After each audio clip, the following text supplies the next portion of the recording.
Welcome to the Retirement Roadmap by SHP Financial, a podcast empowering today's retirees and pre-retirees to make well-informed financial decisions that will help you spend more time living and dreaming than worrying and wondering.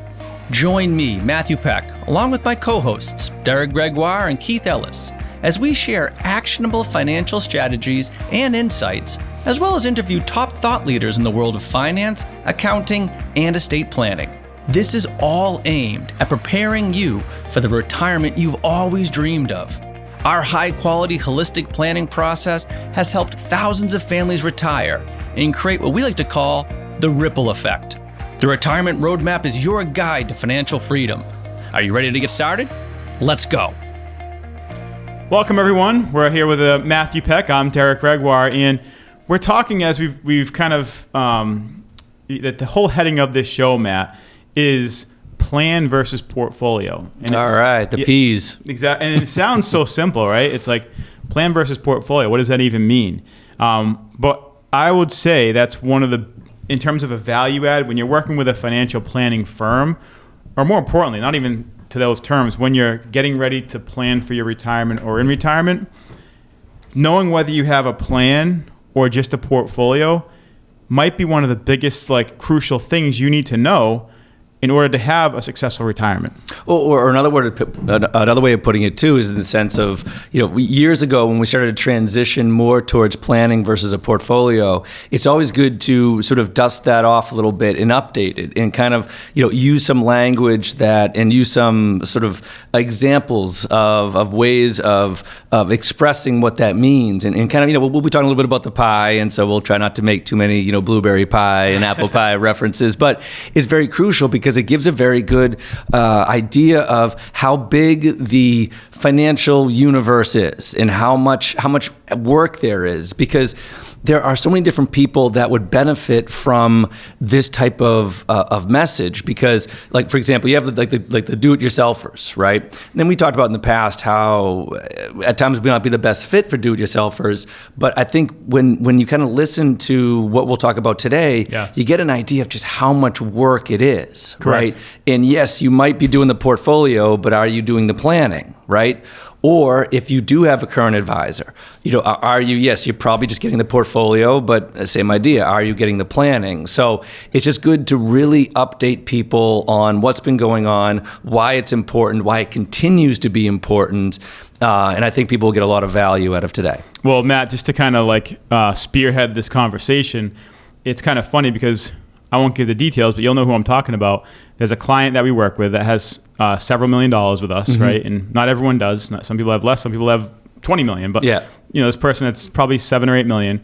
And the reason I'm bringing it up is because she had brought her brother into the meeting, who's a doctor. Mm-hmm. And her brother, she wanted him to kind of see what we're doing for her, and to see if, hey, would we be a good fit for him, and would we as SHP welcome him as a client? Does it make sense for us, right? Mm-hmm.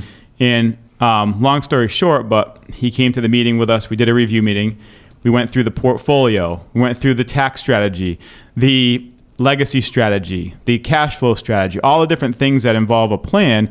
And long story short, I ran into him this past week. And he's like, Derek, I have to ask you something. He's like, do you guys do that for every client? Yeah. He's like, because no one, and I'm not trying to pat ourselves on the back, but he's like, no one does that. He's like, I've been around the block. This guy has probably $20 million, right? And he's like, I've been around the block for years. I've had a lot of financial firms I met with. He goes, no one, keep doing what you're doing because no one does that. He goes, even the person I've been using for years, I meet with him or her once a year and here's what you made, here's what you lost.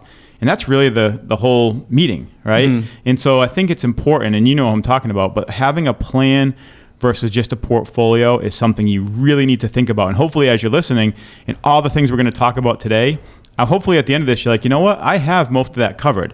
But if not, there might be you might realize this might be a wake-up call to say, there are so many things that are missing and my plan is incomplete, where I thought I had a plan, but hopefully after listening today, we can open your eyes to some things that you might be missing. No, absolutely, and not to digress too much, because we have talked about this in other podcasts and other radio shows and whatnot.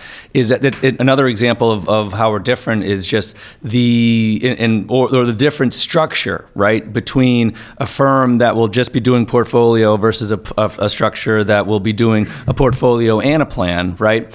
Is the amount of people that we have, and the teammates that support, Correct. So as you tell that story, it's like, okay, yeah, and we're doing that because we have the ability, because we have all of these people that are all kind of rowing the boat in the same direction.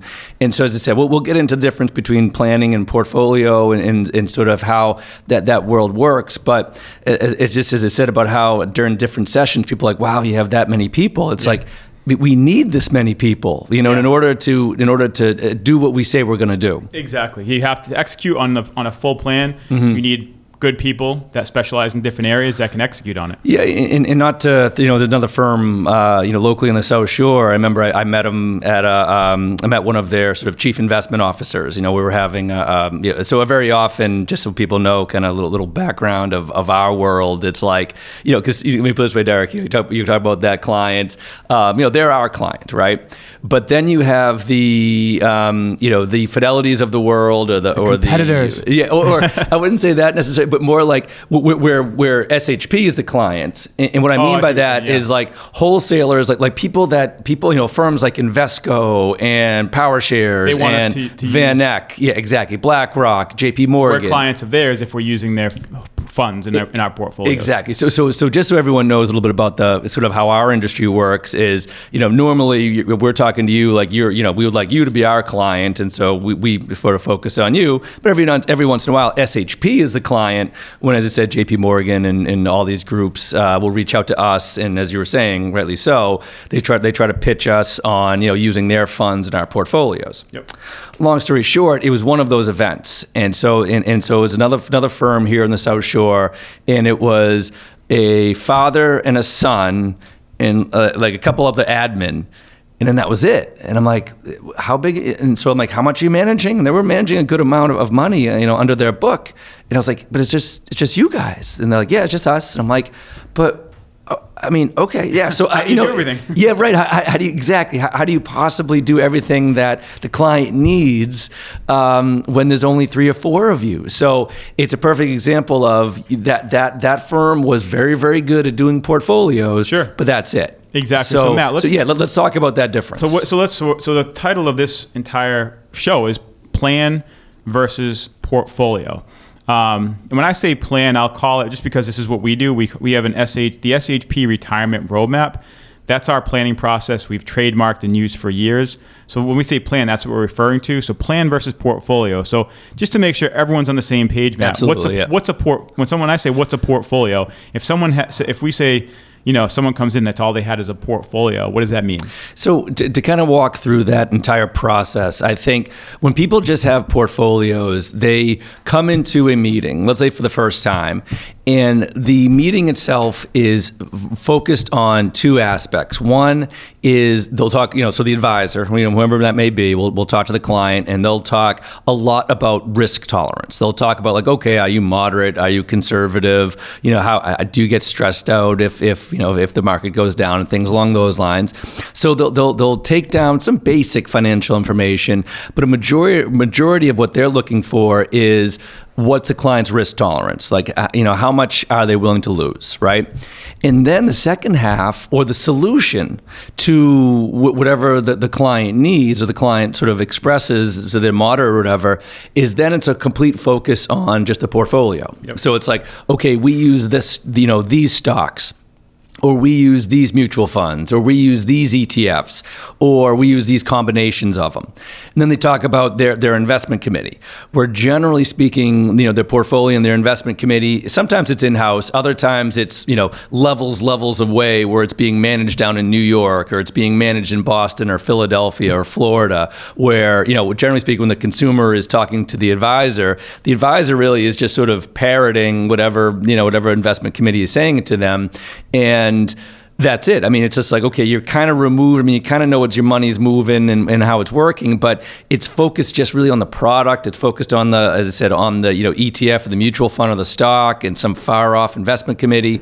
But that's it. And then they say, okay, and then they'll get them into whatever portfolio it is, and then every other meeting from that point forward is, okay, here's how your moderate portfolio has performed and moved up or moved down, and here is why, because the interest rates did this and the oil markets did that, and then all right, have a nice day. Yeah, and so if you're listening, I want that to be clear, because sit back for a second and think about, like, is that your plan? Because if your plan is all based on, hey, here's how you did, here's your portfolio, and you're relying on your retirement plan just on that one key feature, or even if you manage it yourself and you say, I'm gonna do it myself, or I can handle this, but it's all you have as a portfolio. Here's what you want to consider. So I'm not sure if there's probably a better illustration, but picture us drawing on a board, and we have a visual version. I'm not sure, if our producer, Evan, are we going to be able to slip this in? We'll see. But we'll picture... He's smiling and nodding nicely, like, yeah, sure, buddy, we'll see. But let's say you have, like, a pie chart. Picture a big circle with 5 pieces of pie, right? And each piece of pie actually has more all the bites that come with it, right? So... picture 5 pieces of a big pie, and having an investment plan is something that we do for our clients. Obviously, we manage portfolios in-house. We have 5 or 6 people in our team that on our investment committee that just handle our portfolio management. That's all they do day in and day out. They're not meeting with clients. They're just doing that. That's their one thing. And that's huge. That's important. But if you just have one piece of that pie, you're missing the other 4 areas. So when we say having a plan versus having a portfolio, the retirement roadmap that we build for our clients consists of 5 key areas. Think of that pie chart and think of 5 pieces of pie. 1 piece is investments, right? Everyone should have an investment plan. It should be based on risk tolerance. It should be analyzed. It should be rebalanced. It should be looked at. It should be managed well. Absolutely, right. That's important. But then you have to go to income planning, right? And then in income planning, right, that's another world that involves Social Security planning, pension decisions, cash flow, calculating expenses, making sure what's the impact of inflation. Right? And just to pause, just because we use the term like cash flow a lot, but I mean, just so everyone knows, I mean, cash flow is just like, okay, really a breakdown of the budget. How much is coming in and how much is going back out? What's the flow of the cash, and are we in the positive? Like, are we actually saving more money, or is the money going down, et cetera? So just want to let you know, because we use that term cash flow a lot, and then every once in a while I'm like, I want to make sure people understand exactly what that means. So keep on going. And we're going to break each one down a little bit further, but that's another world. That's world number 2, Absolutely. if you will, income planning. It's when you retire, you need a paycheck. World number 3 is tax planning. And we're not talking about just looking in the rearview mirror of, hey, it's tax time, let's file our taxes. No, we're talking about tax planning, looking through the windshield and saying, what's coming ahead? What does the economy look like? What does the world look like? What should we do now to help ourselves down the road so taxes aren't a big issue? So tax planning is I'm almost afraid to move on so quickly. I know we're going to get back to it, but it's such a big, important part of retirement planning. It's almost as crucial, or maybe, I don't want to say more important, but when you look at investments, taxes is right up there, because look at what taxes are. And if your biggest investment is your IRA, 401k, or 403b, that's all money that's owned by you and Uncle Sam. So tax planning is world number 3. World number 4 is healthcare planning. We had a whole podcast on healthcare, long-term care planning, Medicare planning, Medicare supplement, how to build all that out, prescription drug plans. When you hit 65 or even pre-65, everyone needs health insurance. And then the final area, world number 5, is legacy or estate planning. That's coordinating trust planning. That's coordinating how to make sure all the money you've worked so hard is passed on to the people that you care most about. And you might not, like, for example, you might be listening and say, I'm not concerned about legacy planning. Well, you still want it to go to your children or a charity or someone you care about more than the government, I'm guessing. So you still want to make sure it's planned for. But there's a lot of you listening might say, hey, I already have, healthcare covered, but I'm really lacking in taxes. And so the long story short, when we build a roadmap, the SHP retirement roadmap for our clients, we look at income, investments, taxes, healthcare, and legacy in one plan, in one portfolio, as opposed to just having a portfolio. So as you listen and we go into each area map, I think everyone should be thinking, do I have that? And am I that person that Matt mentioned earlier that just meets with my advisor once a year? It might be a small firm, which is okay. Nothing wrong with it. I'm just saying, in today's day and age, if you're paying a fee to have someone manage your portfolio, in my opinion, you deserve a lot more, right? A lot more. And I think the true color of an advisor is, yes, they're getting paid to manage your portfolio, but how many other things are they doing that they don't necessarily get paid for? Does that make sense? No, absolutely. And that's why I kind of want to, even before we started to talk about those different worlds, I kind of want to take the time to expand on this a little bit. I mean, here's my point is that, I'm kind of talking to the people, as you were saying, the people that have advisors right now and or the do-it-yourselfers, because for the people that have advisors, there's nothing wrong with, as you were saying, having an investment committee or paying the fees, to have it, to have high quality portfolio construction with an investment committee that's monitoring the markets, 24/7 is an extremely valuable and worth the fee. I mean, some fees are way too high, but worth a fee to pay because we are professionals that are doing this, and you need professional help, right? Yep. That being said, it's just, as we're saying, it's like that's the portfolio. That's just one small slice of the pie, and if you are paying a fee, then you're sort of doing a disservice because I can't, let's just say personally speaking, Derek, it's like, if a client comes in, if I don't know their cash flow and their income planning or whatever that may be, how am I supposed to give them good advice on their portfolio, right? If I don't know their healthcare situation, same idea. If I don't know their tax situation of whether it's IRA money, non-IRA money, are we doing Roth conversions, so forth and so on, and same idea, legacy planning. Because let's just say a client comes in and legacy isn't important, then I may be more conservative with that client so they can spend all their money. Exactly. Right? Or vice versa, let's say they really want to leave as much behind. Well, in that situation, I might end up being more aggressive because they want to grow the nest egg, not just dwindle it down. So you could just see that even in that one area, you need to know how the entire picture, the entire plan looks to get good advice. Yeah. And now let me just speak a little bit to the do-it-yourselfers, right? Because some of them, and I think everyone in this room, I can't speak for Evan, we're cheap. Pardon my French. I'm not sure if I can get that. That we bleeped in certain areas. But I say that because we wouldn't be where we are if we didn't pay attention to make sure that we're not paying fees that are sort of egregious and unnecessary. Correct. And if we could do it, we started our own business, right? Because we thought we could do it better. And so far, so good, right? So I don't blame when people just say, well, hey, I like the market and I want to follow it. And, I'm going to save myself that fee because I enjoy doing this.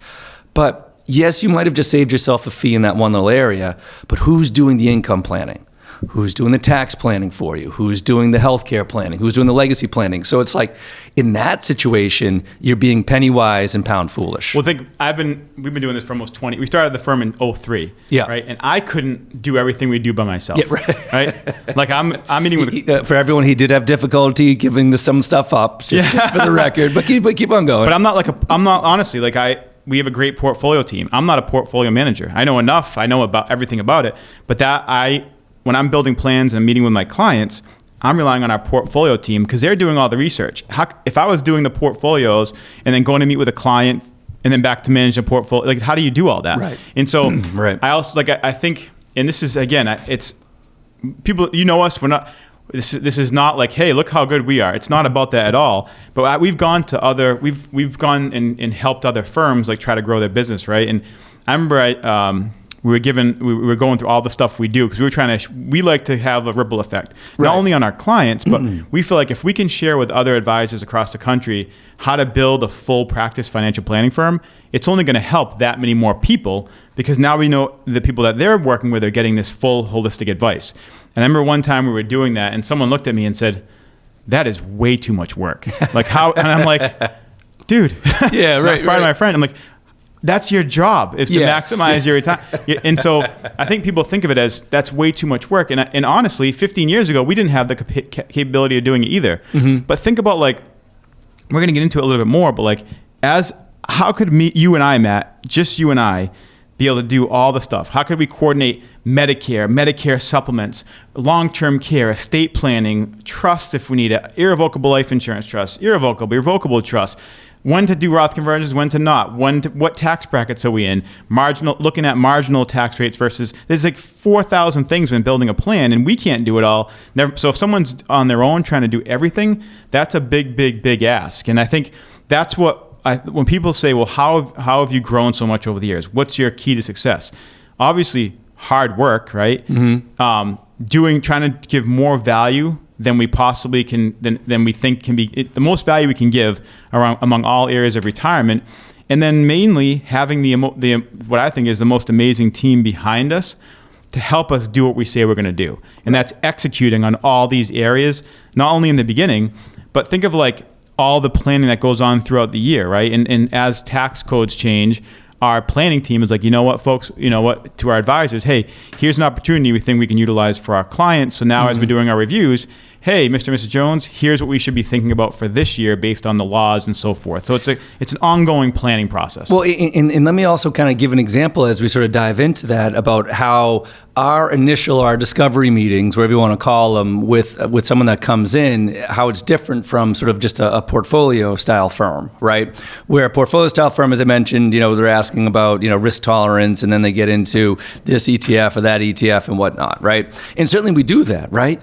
But at the same time, when someone comes into our office, whether it's in Plymouth or Woburn or Braintree, Hyannis, wherever that may be, we certainly ask again those portfolio questions, but we spend a lot of time on spending. So let's meaning that let's dive into that piece of the pie. So it's like, okay, show us your Social Security statements, your pension amounts. Do you have survivorship, on your pension? What's your spending? What's your debt? How much is your mortgage worth right now? What's the interest rate that you're paying on your mortgage? Do we have any type of credit card debt, student loan debt? All of those different aspects of your income and what's the cost of your lifestyle now versus the future and things along those lines. And so it's a deep dive into just that one slice of the pie, which is, as you start to generate an income plan, that the exploratory or the discovery meeting, those are the types of questions we're asking. Same idea on the tax planning. We're asking like things like, okay, is it IRA or 401k? Are there any Roth IRAs within there? After tax dollars, what's the cost basis? Or if there's any, future capital gains that are going to be paid there? Rental properties, is there depreciation that have gone there? So, again, all this deep dive, and now I'm just on the tax planning session, right? And then into healthcare.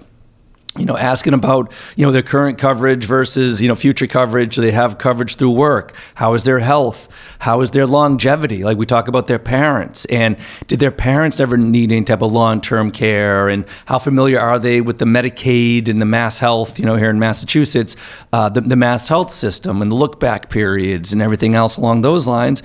And then, we're asking about their legacy planning. Do they have an estate plan? Do they have a trust? Is the trust funded? We run into that a lot where it's like, yeah, I have a trust, but there's nothing in it. And, Attorney McManus and Carr will say it's like, having a trust with nothing in it, it's having a car with no gas in it. Yeah. And we see that all the time. Yeah. Right. So as I said, I really want to kind of compare and contrast because, if you go with a portfolio style firm, they'll just ask all about stocks, bonds, mutual funds, and risk tolerance as compared to us where we're asking deep and good questions about all the 5 areas, so that when we start to develop a plan, we're addressing all of that, all of those areas. So you have an overarching plan, not just one highly focused, but just one little area. And I hope that makes sense too. Of like why some people will call, well, how come I don't qualify to meet, or how come you guys have minimums? Like minimum meaning minimum assets, yeah, right? Good point. And as you can see, like it's hard. It's a lot of work to do.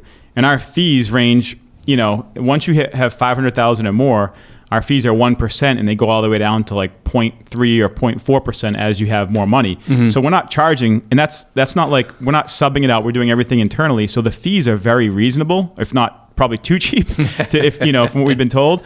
But for that fee, there's so much work to be done. Yeah, if we were just managing a portfolio and didn't do anything else, yeah, if you had a certain amount of assets, it's fine. Mm-hmm. But that's why we have certain minimums. That's why certain advisors don't take on certain clients, because they specialize. What we specialize in is trying to provide maximum value beyond just a portfolio. And I think if we just did that, let's say we take on everyone, right? Yep. And we charge 1% or less, and we'd lose money on some clients because just the amount of work that goes in. So that's we're not trying it. The last thing we want to do is we want to help as many people as we can. But you made a good point, Matt. We're not all things to all people, but what's the word? It's like we're all things to some people. All things there we go. All things to some people. I knew I was going to mess that up. So for certain folks that like, I think if the way I look at it, Matt, is if you're someone when I think of someone listening to the show, if it's like me in the way I think, not everyone thinks like me. I know, thankfully, not everyone thinks like me.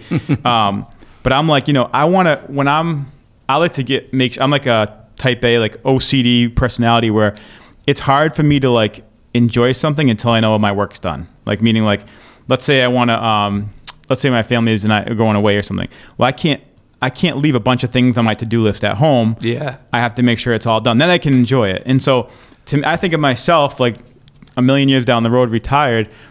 I can't imagine like if I was on vacation, right? And I'm thinking like, not that money's by all means nothing in terms of the overall picture of life, but it helps in terms of like traveling and all the things you want to do. And so if I'm sitting there on a beach somewhere and I'm like, my portfolio is doing good, but it would bother me to know that I did not plan for everything. Like, wait, is anyone looking at my tax bracket?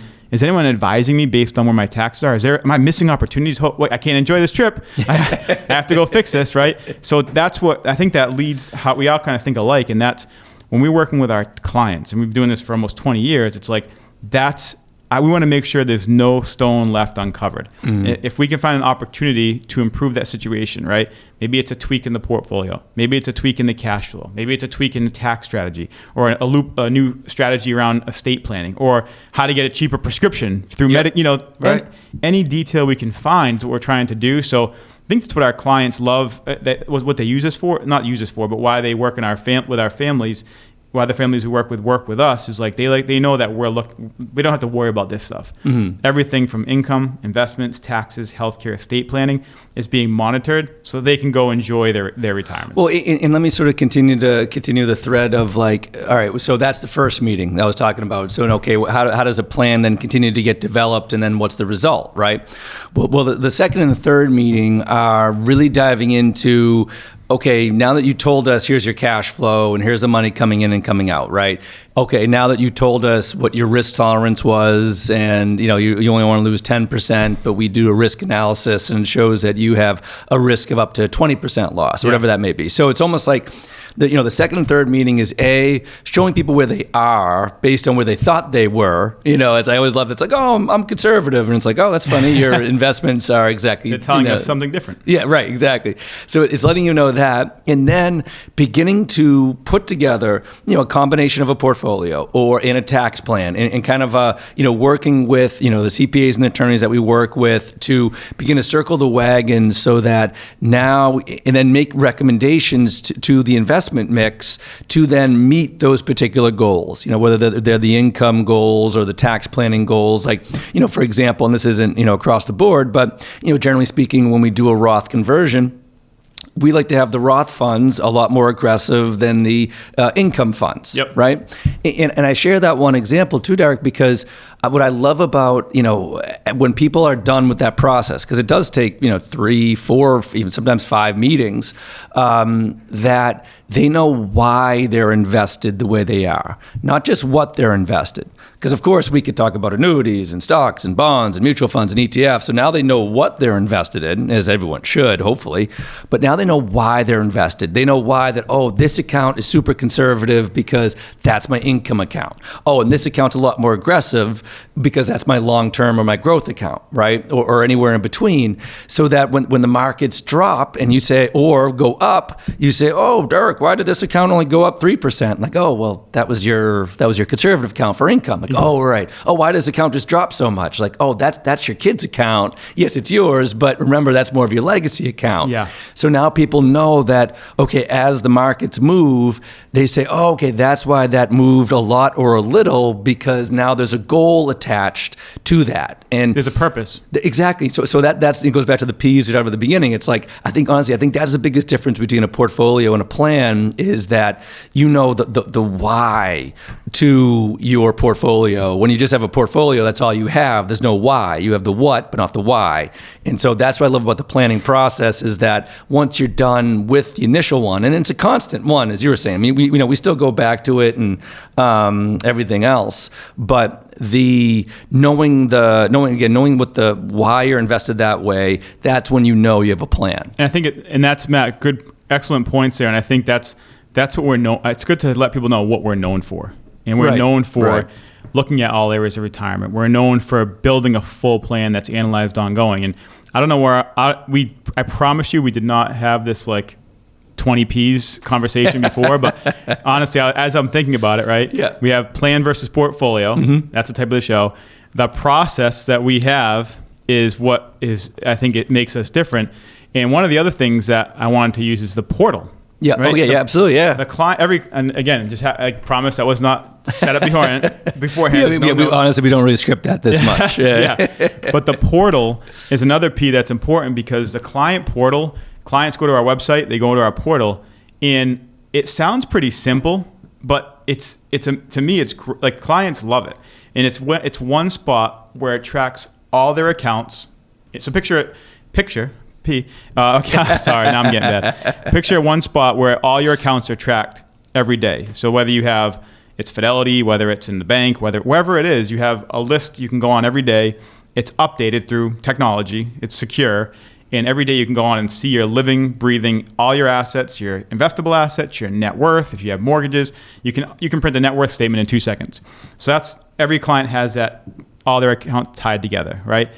Then inside the portal, all the things anything they want to see, like if they want to see where their income's coming from, how are they doing? How is their plan progressing, right? And so they can go on and see their cash flow. They can see, all right, well, here's my Social Security coming in every year. Here's my pension. Here's my rental income. Oh, my expenses are $30,000 more. Oh, wait, that's where we're pulling from on the portfolio to cover the expenses.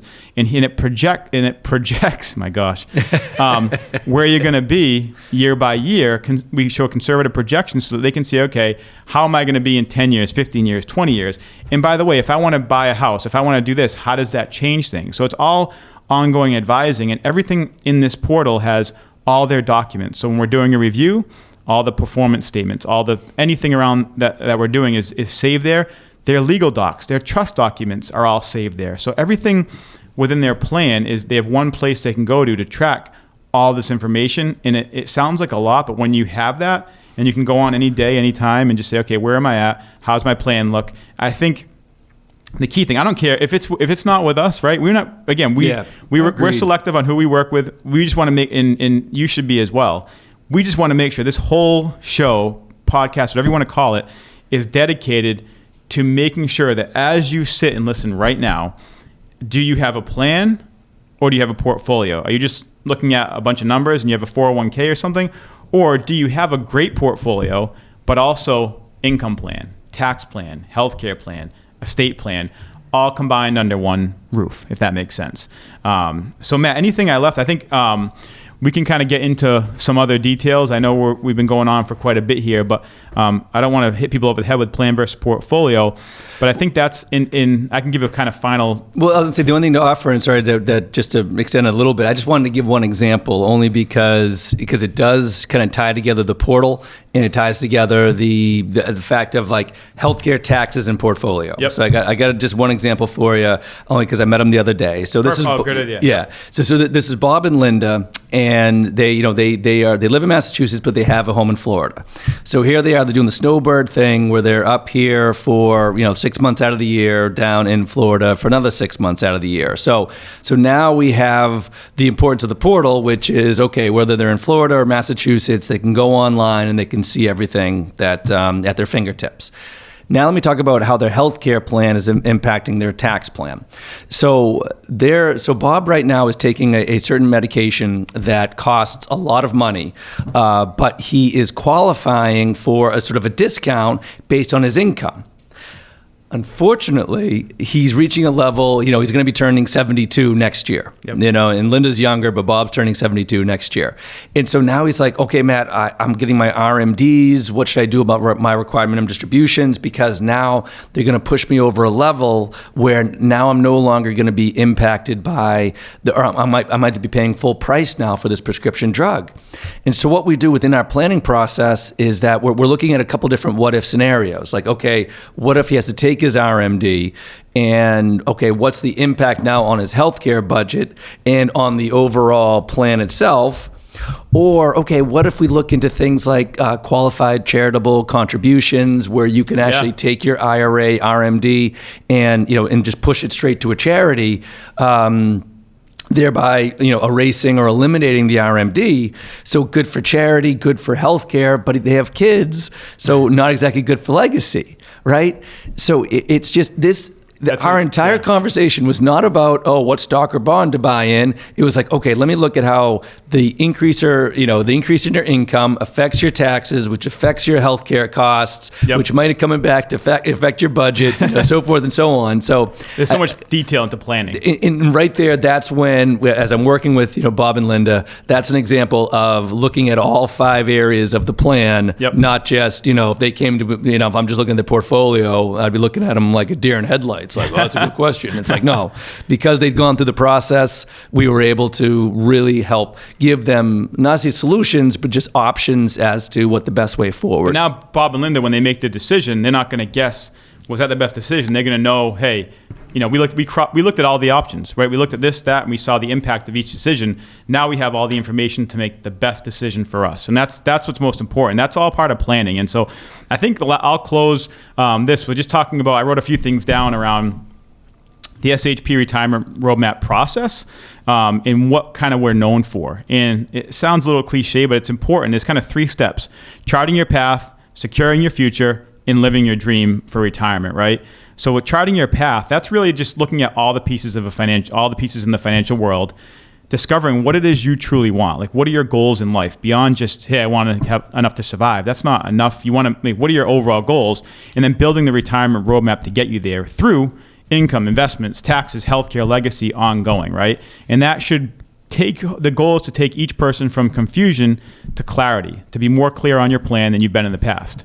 Then we secure your future, which is a second step, which allows access to our specialized team, building the holistic approach on your behalf. And we talked about earlier with my OCD, a high quality holistic financial plan that leaves no stone left unturned, right? And that's going from worrying, like, remember I talked about being on that beach worrying, hey, am I missing anything, to being confident to know that we want our clients to know that no stone left unturned. We have a plan, we're taken care of. And the third part is living your dream, and that's committing to, we always tell our clients, and again, whether it's us or any other firm, we're always going to show up for you, right? We want to help you live the life you deserve and that you've worked so hard for. And then finally, we want to amplify your impact on your family and the causes you care most about. So it's like, we don't want you just to live, and we want you just to survive. We want you to be creating, right? And this, what is it you want to do? What's the impact you want to leave, and challenge you to do that. So to me, hopefully that just shows you the main difference between an overall plan and portfolio. So Matt, thanks for your help on that. Really appreciate it. Absolutely. Thanks for listening to the Retirement Roadmap podcast by SHP Financial. If you've enjoyed today's episode, be sure to hit the subscribe button so future episodes are automatically downloaded directly to your device. And if you've liked what you heard, please share the show. Create your own little ripples so we can help even more people with their retirement goals. If you want access to all past interviews, including notes, resources, and exclusive content from SHP Financial, visit shpfinancial.com/podcast. Thanks again for joining us on the Retirement Roadmap podcast. And for all the attorneys out there, and disclaimers and disclosures, I'm just going to put on my super serious voice and add our own. No statements made during the Retirement Roadmap podcast shall constitute tax, legal, or accounting advice. You should consult your own legal or tax professional on any such matters. Information presented is for educational purposes only and does not intend to make an offer or solicitation for the sale or purchase of any specific securities, investments, or investment strategies. Investments involve risk, and unless otherwise stated, are not guaranteed. Our investment advisory services are offered through SHP Wealth Management LLC, an SEC-registered investment advisor. Insurance sales are offered through SHP Financial LLC. Our advisors and insurance reps may offer clients advice and/or products from each entity. No client is under any obligation to purchase any insurance product.